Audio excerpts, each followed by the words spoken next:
할렐루야. 두 소경이 고침을 받고 집에서 나간 이후에 귀신 들려 벙어리 된 사람을 사람들이 데리고 옵니다.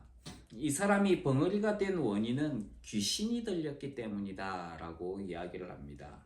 귀신이 그가 말을 제대로 할 수 없도록 했다는 것이지요. 하지만 예수님을 만난 귀신은 사람에게서 쫓겨날 수밖에 없었습니다. 왜냐하면 예수님은 하나님이시기 때문입니다.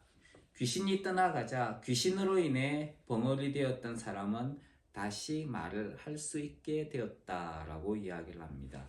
문제가 있으면은 우리는 일반적으로 사람들은 그 문제의 원인을 찾기보다는 거기에 나타나는 현상에 집중을 많이 합니다. 그래서 그 현상을 바꾸려고 사람들은 노력을 많이 해요.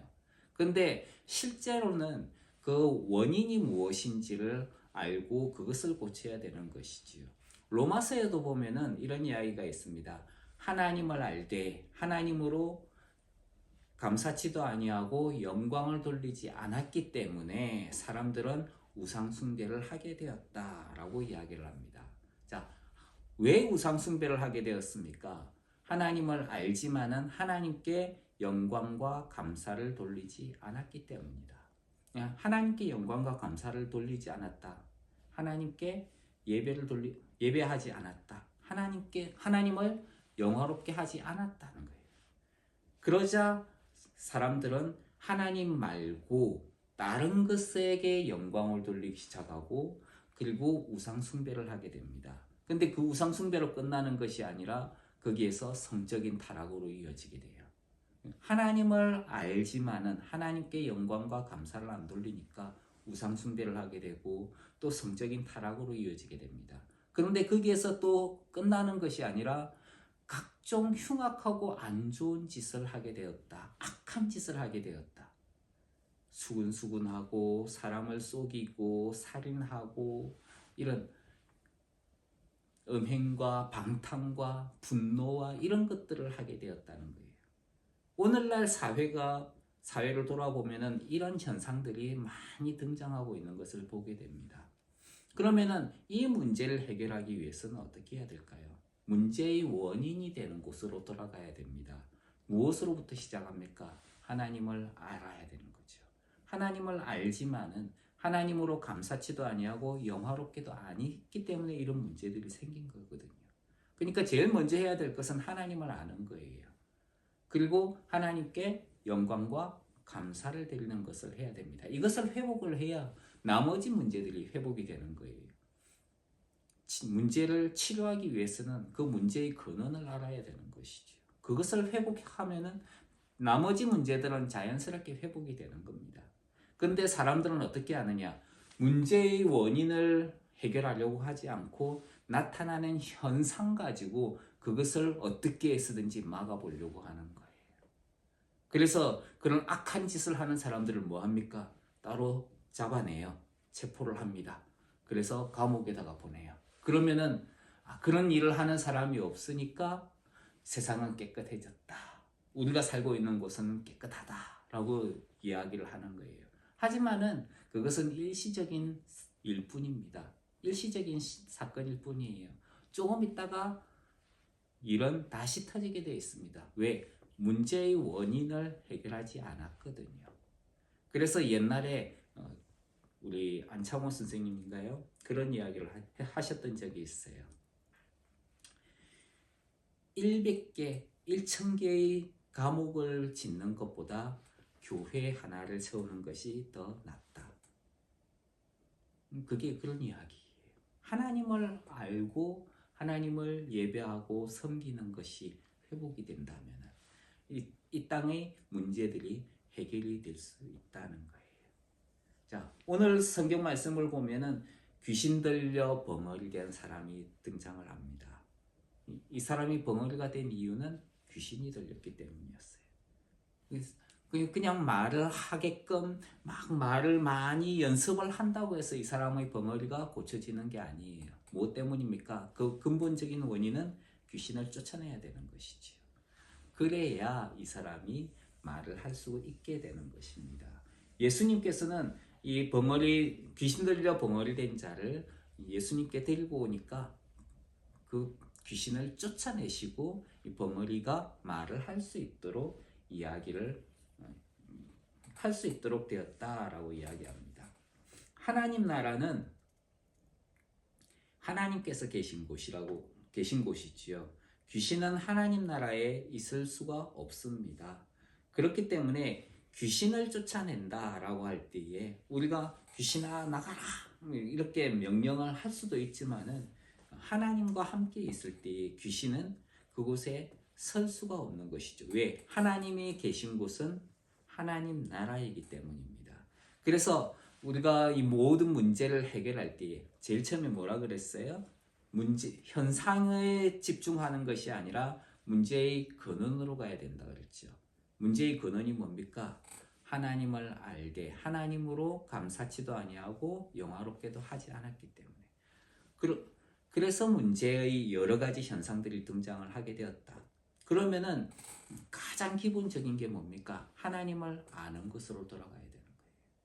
하나님을 알고 그 다음에 하나님께 영광과 감사를 드립니다. 하나님을 예배하는 것이 회복이 되어야 된다. 하나님 나라가 회복이 되는 거예요.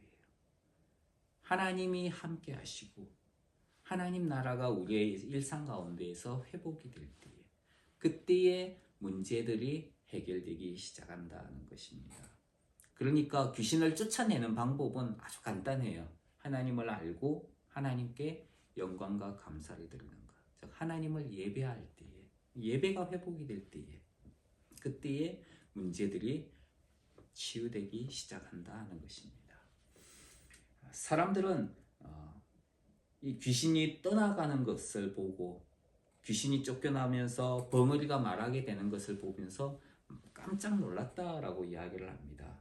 이스라엘 가운데에서 이런 일을 본 때가 없다라고 이야기를 했습니다. 예수님께서 하신 것을 보면서 기이하게 여겼던 것입니다.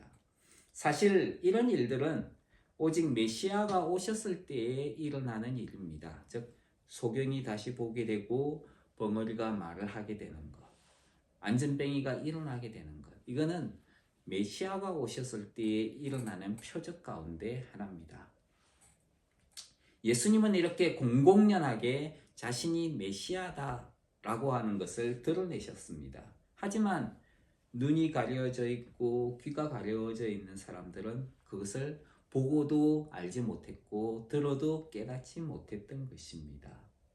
오히려 성경과 율법을 잘 알고 있던 바리새인들도 이 사실을 잘 알지 못하고 오히려 예수님을 비방하는 것을 보게 됩니다. 저가 귀신의 왕을 빙자하여 귀신을 쫓아낸다라는 터무니없는 이야기를 하고 있는 것이지요. 더 큰 귀신의 힘을 빌어서 작은 귀신을 쫓아내고 있다라고 이야기를 했던 것입니다. 하나님 나라가 임할 때에 성경은 메시아가 임할 때에 일어날 표적을 이야기를 합니다. 그게 뭐냐 하면은 소경이 보게 되고 귀머거리가 다시 듣게 되고 안전뱅이가 일어서게 된다는 것입니다. 이것이 메시아가 오셨을 때에 일어나는 표적이에요. 그것을 예수님은 사람들에게 공공연하게 보여주셨습니다. 그럼에도 사람들은 그것을 믿지 보고도 깨닫지 못했던 것입니다. 또 여기에서 우리가 예수님의 사역을 자세히 보면은 벙어리가 다시 듣게 되었다.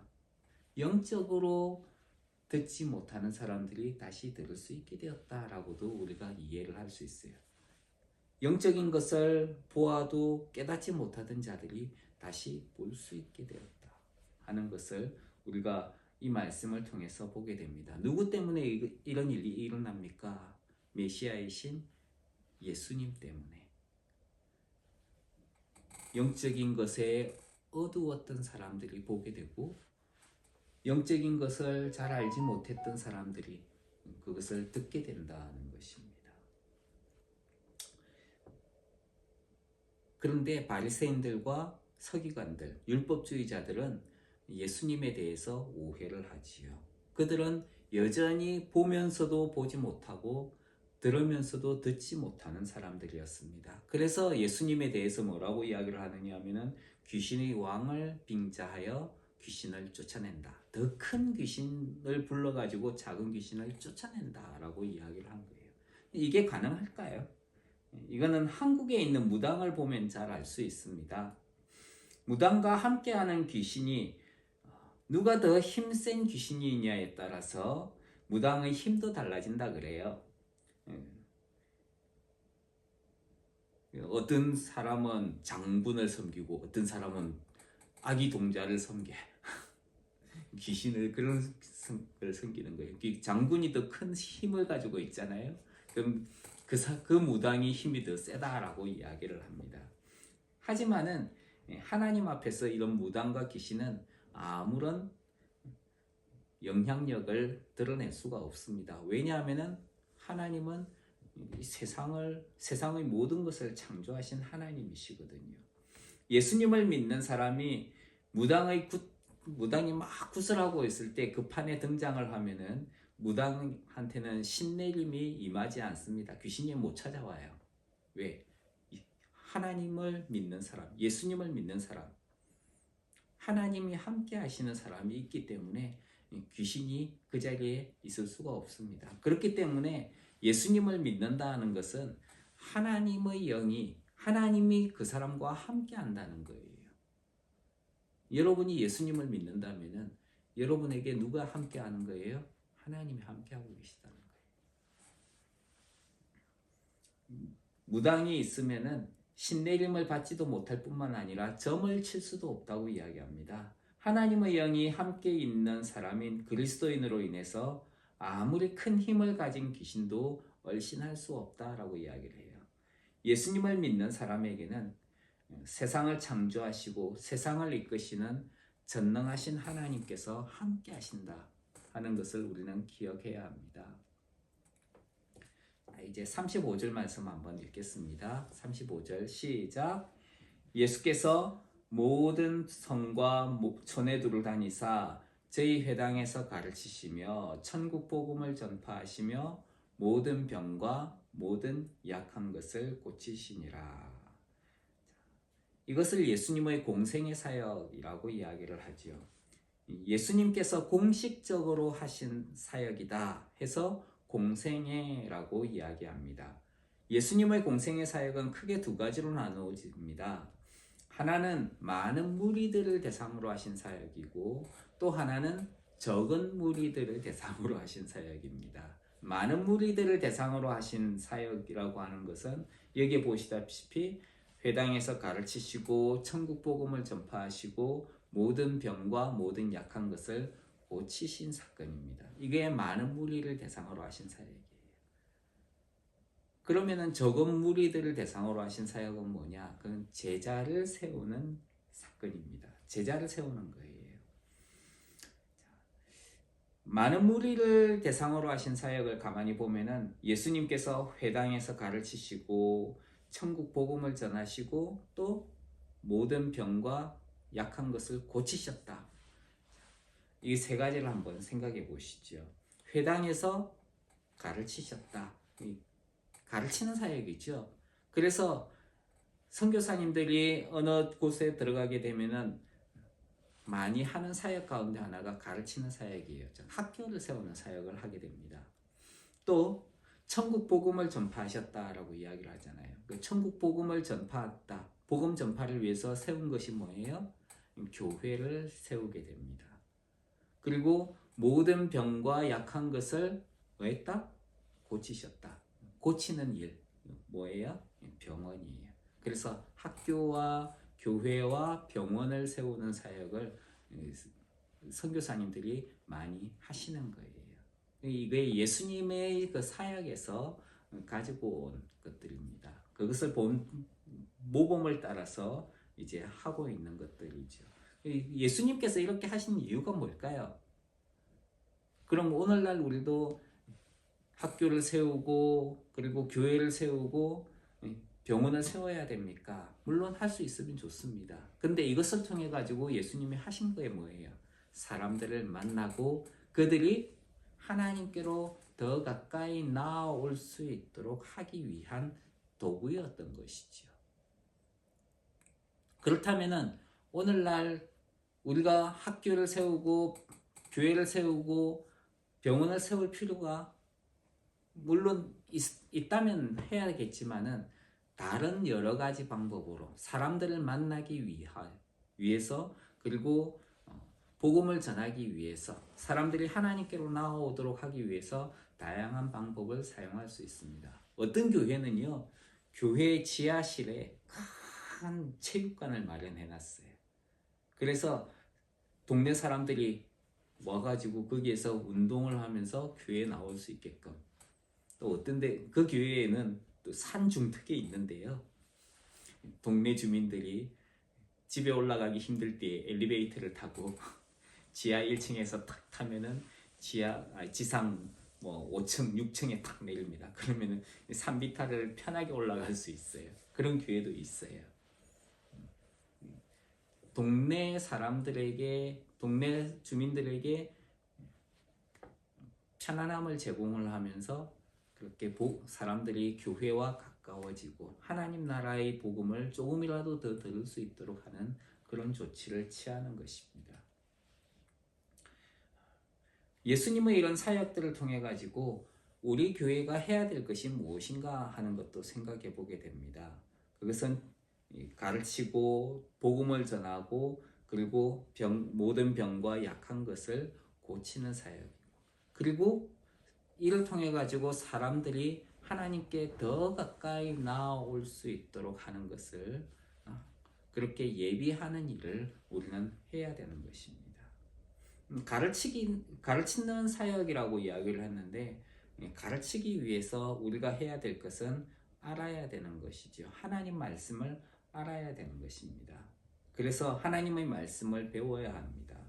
또 가르치기 위해서는 가르치는 방법을 익혀야 되는 것이지요.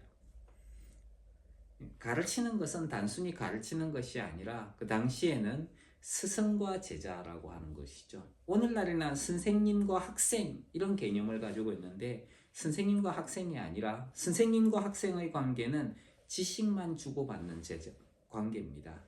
그런데 예수님 당시에는 스승과 제자예요. 이거는 삶과 인격을 배우는 것입니다. 주님은 우리에게 너희는 가서 선생이 되라 라고 이야기하지 않으시고 제자 삼으라 라고 이야기를 하셨어요. 인격을 전달하는 것이지요. 그래서 우리는 가르치는 모범을 보여주고 우리의 제자들이 그 모범을 따라서 하나님의 말씀대로 살 수 있도록 우리는 이끌어 줘야 합니다. 이것을 위해서 우리는 복음을 정확하게 알아야 되는 것이지요. 복음이라고 하면은 많은 사람들이 어떤 사상, 이데올로기, 생각 이런 것들을 많이 떠올립니다. 그런데 사실 복음이라고 하는 것은 무엇이냐? 예수 그리스도가 복음입니다. 그러니까 어떤 생각이나 사상이 아니라 예수님 자체가 복음이에요. 예수님이 복음입니다. 그래서 예수님을 전하기 위해서 우리는 사람을 만나는 것입니다. 사람들에게 지혜롭게 말을 해야 합니다.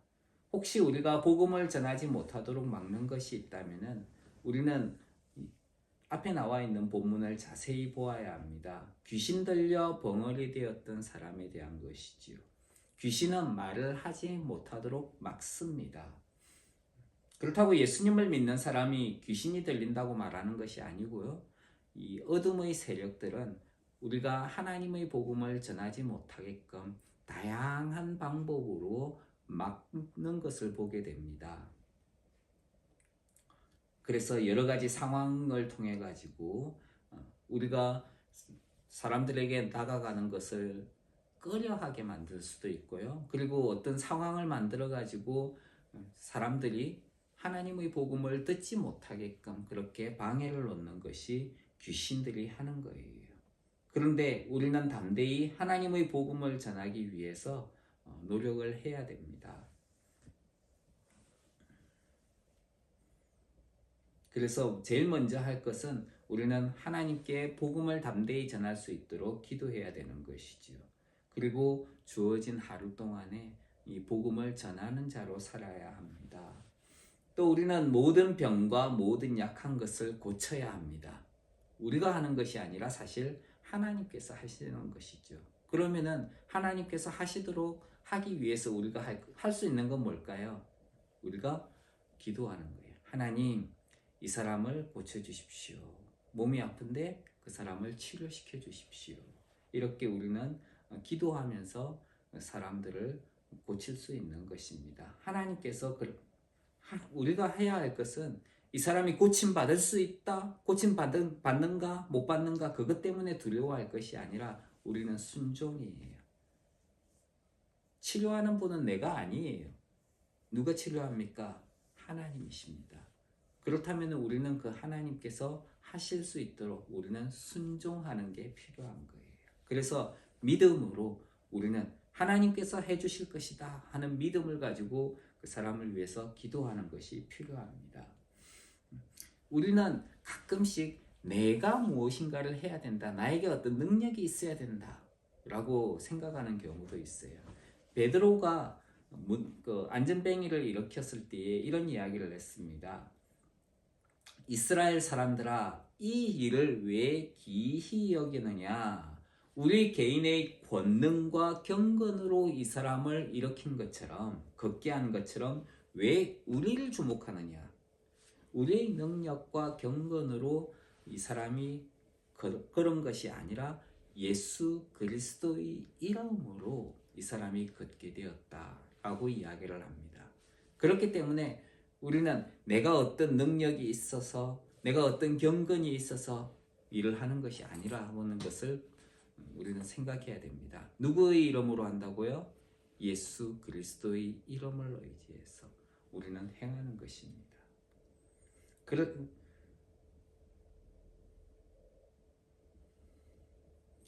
베드로는 예수 그리스도를 증거하는 것을 보게 됩니다. 예수 그리스도의 이름이 이 사람을 낫게 했다. 예수님을 증거했어요. 우리도 예수님을 증거하는 삶이 되기를 주님 이름으로 축원합니다.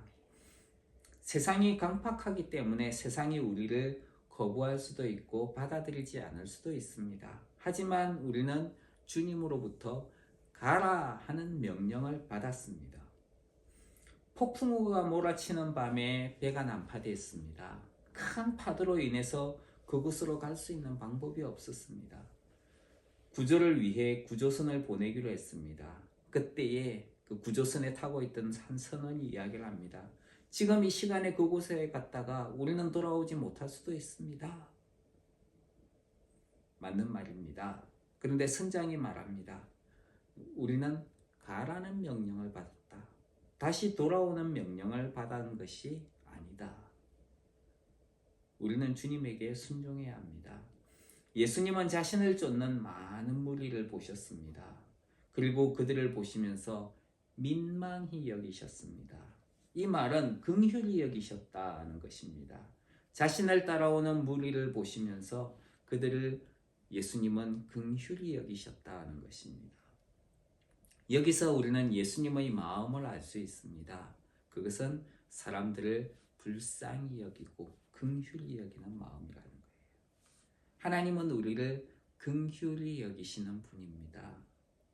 여러분이 어떤 상황과 형편 가운데 있습니까? 하나님은 우리를 불쌍히 여기시는 분이에요. 하나님께서 우리를 불쌍히 여기신다면 우리도 다른 사람을 불쌍히 여길 줄 알아야 합니다. 예수님께서 무리를 보시면서 긍휼히 여기신 이유는 그들이 목자 없는 양과 같이 유리방황하고 있었기 때문이다 라고 이야기합니다. 오늘날 한국의 상황을 보면은 그것을 보면서 참 목자 없는 양과 같다 하는 생각을 하게 됩니다.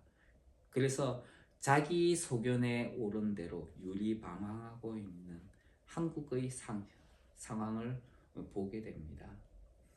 양에게 목자가 없다는 것은 위험으로부터 보호해 줄 존재가 없다는 것을 말합니다. 이것은 무리들이 돌봄을 받지 못하고 있다는 것을 말합니다. 성경에서 이스라엘은 종종 양무리로 표현이 됩니다. 그리고 그들을 다스리는 자는 목자로 묘사가 되었어요. 에스겔서에 보면은 주 여호와의 말씀에 내가 나의 삶을 두고 맹세하노라. 내 양의 무리가 노략되고 모든 들짐승의 밥이 된 것은 목자가 없음이라. 내 목자들이 내 양을 찾지 아니하고 자기만 먹이고 내 양의 무리를 먹이지 아니하였도다. 이렇게 이야기합니다. 자기 백성 이스라엘을 보시면서 목자가 없다는 것을 하나님은 한탄하셨지요. 그러면서 하나님은 그들을 버리지 않으셨어요. 내가 한 목자를 그들의 위에 세워 먹이게 하려니 그는 내 종 다윗이라. 그가 그들을 먹이고 그들의 목자가 될지라. 이렇게 말씀하셨습니다. 여기에서 내 종 다윗이 그렇게 목자가 될 것이다. 사실 죽은 다윗이 목자가 될 수는 없죠. 여기에서 하나님께서 하시는 말씀은 다윗의 후손이자 구원자이신 예수 그리스도를 가리키는 것입니다. 즉 예수님께서 우리의 목자가 되셔서 우리를 이끄시고 보호하시고 먹이실 것이다 하는 것을 말씀하신 것입니다. 이 말씀과 같이 예수님은 많은 무리를 보시면서 그들을 불쌍히 여기셨습니다. 그리고 제자들에게 말씀하십니다. 추수할 것은 많되 일꾼은 적다. 그렇기 때문에 추수하는 주인에게 청하여 추수할 일꾼들을 보내어 주소서. 그렇게 기도하라고 이야기를 합니다.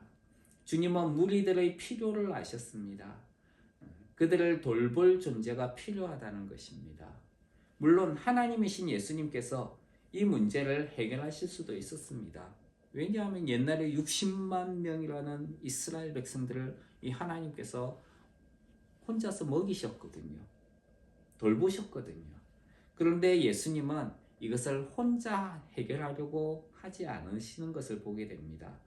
추수할 것은 많지만은 일꾼이 적으니 이렇게 이야기를 하셨죠.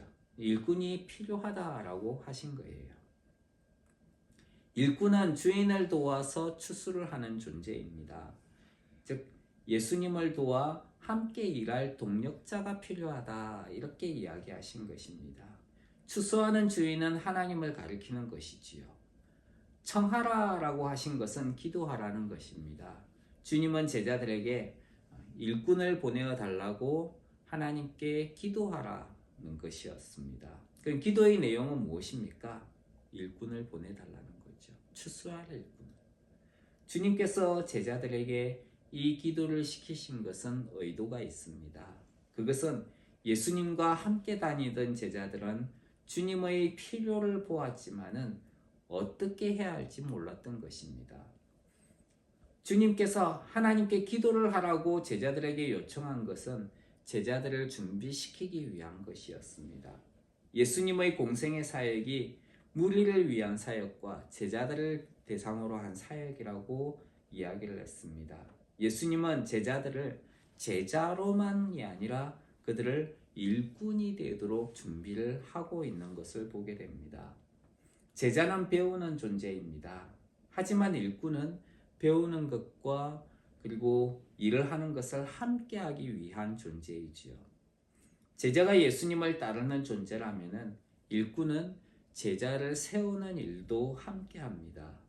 예수님 혼자 하셔야 하는 일을 일꾼이 함께 한다면 그 효과는 엄청날 것입니다. 예수님은 우리를 단순히 교회에 다니는 교인으로 부르신 것이 아닙니다. 우리를 제자로 부르셨고 또 일꾼으로 세우신다는 것입니다.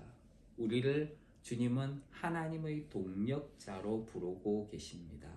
그래서 하나님 나라를 위해서 일하도록 하고 계시다는 것입니다.